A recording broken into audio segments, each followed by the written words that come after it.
പാലക്കാട് നഗരസഭയുടെ ബഡ് സ്കൂളിന് ഹെഡ്ഗേവാറിന്റെ പേര് നൽകിയതുമായി ബന്ധപ്പെട്ട് വലിയ പ്രതിഷേധം യുവജന സംഘടനകളുടെ പ്രതിഷേധം സംഘർഷത്തിലേക്ക് എത്തിയിരിക്കുകയാണ്. അപ്പോൾ അവിടെ നിന്നുള്ള തത്സമയ ദൃശ്യങ്ങളാണ് കാണുന്നത്. ഡിവൈഎഫ്ഐയും കോൺഗ്രസും ആണ് പ്രതിഷേധിക്കുന്നത്. തറക്കല്ലിൽ കോൺഗ്രസ് പ്രവർത്തകർ വാഴ നട്ടിട്ടുണ്ട്.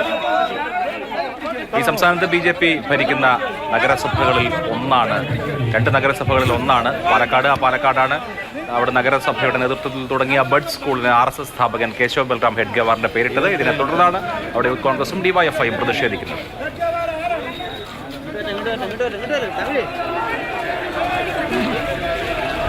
പ്രതിഷേധം സംഘർഷത്തിലേക്ക് മാറുകയാണ്. തറക്കല്ലിടൽ ചടങ്ങിന്റെ വേദി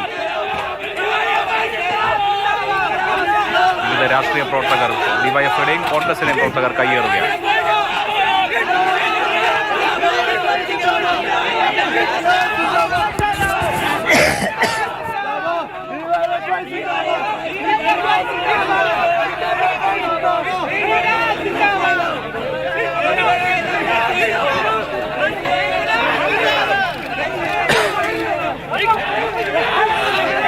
ഗൂഗിൾ VS വിവരങ്ങളുമായിട്ട് ഗൂഗിൾ വലിയ പ്രതിഷേധമാണ്. ഇത് എപ്പോഴാണ് ഇങ്ങനെ ഒരു തീരുമാനമുണ്ടായത്? നഗരസഭയുടെ എന്തെങ്കിലും പ്രതികരണമുണ്ടോ? അവർ ആ നടപടിയുമായി മുന്നോട്ട് പോവുകയാണ്.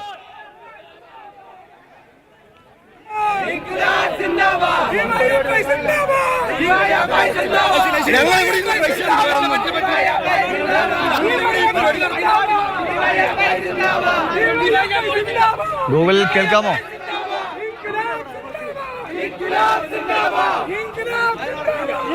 വാഴ നട്ടുള്ള പ്രതിഷേധവും മുദ്രാവാക്യം വിളികളുമായുള്ള പ്രതിഷേധവും കണ്ടുകൊണ്ടിരിക്കുകയാണ്. യൂത്ത് കോൺഗ്രസ് ഡിവൈഎഫ്ഐ പ്രവർത്തകരാണ് പാലക്കാട് നഗരസഭയുടെ ബഡ് സ്കൂളിനെതിരെ പ്രതിഷേധവുമായി എത്തിയിരിക്കുന്നത്. സ്കൂളിന് ഹെഡ്ഗേവാറിന്റെ പേരിടാൻ എടുത്ത തീരുമാനത്തിനെതിരെയാണ് ഈ പ്രതിഷേധം. 2 കൂട്ടരും അവിടെ പ്രതിഷേധിക്കുന്നുണ്ട്. അവിടെ ഉദ്ഘാടന ചടങ്ങ് നടക്കാനിരിക്കുന്നത്, ഈ തറക്കല്ലിടൽ ചടങ്ങ് നടക്കാനിരിക്കുന്ന വേദിയിലേക്കാണ് പ്രതിഷേധമെന്നാണ് ഞാൻ മനസ്സിലാക്കുന്നത്. ആ ദൃശ്യങ്ങൾ കണ്ടിട്ട് അങ്ങനെയാണ് തോന്നുന്നത്. ഗൂഗിൾ VS അവിടെ നിന്ന് വിവരങ്ങളുമായി ചേരേണ്ടതുണ്ട്. ഗൂഗിൾ ആ ബഹളത്തിന് ഇടയ്ക്കായതുകൊണ്ട് ഗൂഗിളിൽ ഞങ്ങളോടൊന്നും ചോദിക്കുന്നത് കേൾക്കാൻ കഴിയുന്നില്ല എന്ന് വിചാരിക്കുന്നു. എന്തായാലും പോലീസ് സ്ഥലത്തുണ്ട്. ആ തറക്കല്ലിടൽ വേദി തന്നെ ഡിവൈഎഫ്ഐ പ്രവർത്തകർ കയ്യേറിയിരിക്കുന്നു. യൂത്ത് കോൺഗ്രസ് പ്രവർത്തകർ വാഴ നട്ടാണ് പ്രതിഷേധിച്ചിട്ടുള്ളത്. പാലക്കാട് നഗരസഭ തുടങ്ങുന്ന ബഡ് സ്കൂളിന് RSS സ്ഥാപകൻ കേശവ് ബൽറാം ഹെഡ്ഗേവാറിന്റെ പേരിടുന്നതുമായി ബന്ധപ്പെട്ടാണ് പ്രതിഷേധം.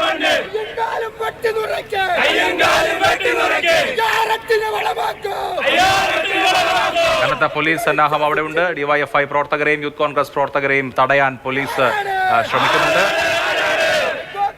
ഇപ്പോഴും പക്ഷേ സംഘർഷം തുടരുകയാണെന്ന് വേണം മനസ്സിലാക്കാൻ. ഗൂഗിൾ കേൾക്കാമെങ്കിൽ അവിടുത്തെ എന്താണ് സംഭവങ്ങളെന്ന് വിശദമാക്കാം. നഗരസഭയുടെ എന്തെങ്കിലും പ്രതികരണമുണ്ടോ? നഗരസഭയുടെ ആരെങ്കിലും അവിടെ പ്രതിനിധികൾ എത്തിയിട്ടുണ്ടോ? ഡിവൈഎഫ്ഐയുടെയും അതോടൊപ്പം തന്നെ യൂത്ത് കോൺഗ്രസിന്റെയും പ്രതിഷേധമാണ് നടക്കുന്നത്. ഈ പരിപാടി തുടങ്ങുന്നതിന്റെ മുൻപ് ഇത്തരത്തിൽ ആദ്യം യൂത്ത് കോൺഗ്രസ് പ്രവർത്തകർ വന്ന് പ്രതിഷേധിച്ചു. അതിന് പിന്നാലെ നേരെ ഡിവൈഎഫ്ഐ പ്രവർത്തകരും എത്തി. ഡിവൈഎഫ്ഐ പ്രവർത്തകർ വേദിയിലെത്തി കയറിയാണ് ഈ പ്രതിഷേധം നടത്തിയത്. അത്തരത്തിൽ ശക്തമായൊരു പ്രതിഷേധം ഡിവൈഎഫ്ഐയുടെയും അതോടൊപ്പം തന്നെ യൂത്ത് കോൺഗ്രസിന്റെയും ഭാഗത്തു നിന്നും ഉണ്ടാകുന്നു.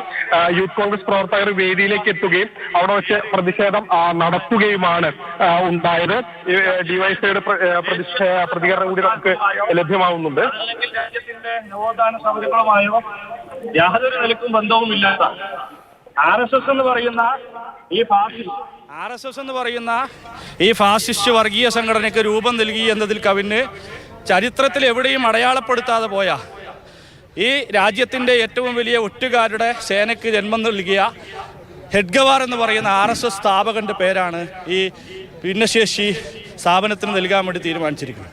അത് പാലക്കാട് ഞങ്ങൾ അംഗീകരിക്കില്ല എന്ന് പറയാണ്. ഇന്നത് ഹെഡ്ഗേവാർ ആകും, നാളെ ഏത് CSR ഫണ്ടായാലും ആ CSR ഫണ്ട് നൽകിയ സ്ഥാപനത്തെ ഞങ്ങൾ സമീപിക്കും. ഇത് RSS നോക്കൂ, നിങ്ങൾ മനസ്സിലാക്കണം. ഈ ഹെഡ്ഗേവാർ രാജ്യത്തിൻ്റെ ചരിത്രത്തിൽ എന്താണ് അദ്ദേഹത്തിൻ്റെ പ്രസക്തി? നിങ്ങൾ ചരിത്രം പഠിച്ചവരല്ലേ? എവിടെയാണ് ഹെഡ്ഗേവാർ ഉള്ളത്? ഇന്ന് ഹെഡ്ഗേവാറാണ്, നാളെ സവർക്കറാണ്, മറ്റന്നാൾ ഗോഡ്സെയാണ്. രാജ്യത്തിൻ്റെ ചരിത്രത്തെ ആകെ RSS എപ്രകാരമാണ് വളച്ചടിക്കുന്നത്? ആ രീതിയിൽ ഈ പാലക്കാടിൻ്റെ ചരിത്രത്തിൽ ഒരു പ്രസക്തിയുമില്ലാത്ത, രാജ്യത്തിൻ്റെ ചരിത്രത്തിൽ എവിടെയുമില്ലാത്ത ഒറ്റുകാരുടെ സംഘത്തിൻ്റെ ജന്മം നൽകിയ ഈ ഹെഡ്ഗേവാറിന് നാമധേയം ഇവിടെ നൽകാൻ ഞങ്ങൾ അനുവദിക്കില്ല. അതിനെതിരായിട്ടാണ് ഈ പ്രതിഷേധം, ഈ പരിപാടി ഞങ്ങൾ സംഘടിപ്പിച്ചിട്ടുള്ളത്.